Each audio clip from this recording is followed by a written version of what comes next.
ربكم الذي خلقكم من نفس واحدة وخلق منها زوجها۔ اے لوگو، اپنے اس پروردگار سے ڈر جاؤ جس نے تم سب کو ایک ہی جان سے پیدا کر ڈالا، اور اس جان یعنی آدم علیہ السلام سے ان کی بیوی کو پیدا کیا۔ آدم علیہ السلام کے وجود ہی سے حوا کا وجود بنایا گیا، وہ کوئی الگ مخلوق نہیں تھی۔ جب آدم علیہ السلام بیدار ہوئے تو انہوں نے اپنے قریب ایک عورت کو بیٹھے دیکھا، پوچھنے لگے تم کون ہو؟ حوا علیہ السلام نے کہا عورت۔ آدم علیہ السلام نے پھر پوچھا تجھے کس لیے پیدا کیا گیا ہے؟ وہ بولی آپ کے لیے، تاکہ آپ مجھ سے سکون اور انس حاصل کریں۔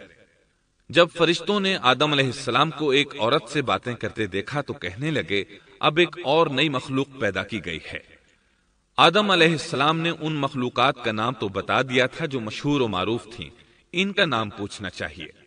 انہوں نے آدم علیہ السلام سے سوال کیا، انہوں نے فوراً جواب دیا حوا، اس لیے کہ اللہ نے تو آپ کو ہر چیز کا نام سکھا دیا تھا۔ فرشتوں نے کہا ان کا نام حوا کیوں رکھا گیا ہے؟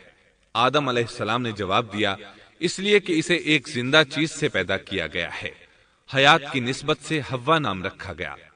مسلم شریف میں ہے، سیدنا ابو ہریرہ رضی اللہ عنہ روایت کرتے ہیں کہ رسول اللہ صلی اللہ علیہ وسلم نے فرمایا من كان يؤمن بالله واليوم الآخر فإذا شهد أمرا فليتكلم بخير أو ليسكت واستوصوا بالنساء خيرا فإن المرأة خلقت من ضلع وإن أعوج شيء في الضلع أعلاه إن ذهبت تقيمه كسرته وإن تركته لم يزل أعوج استوصوا بالنساء خيرا۔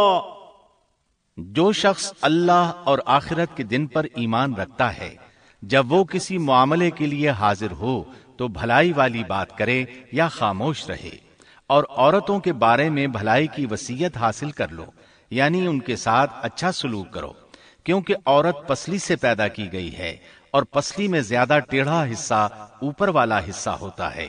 اگر تم اس کو سیدھا کرنا چاہو گے تو توڑ ڈالو گے، اور اگر اس کو چھوڑ دو گے تو وہ اسی طرح ہمیشہ ٹیڑھی رہے گی۔ عورتوں کے بارے میں بھلائی کی وصیت حاصل کر لو۔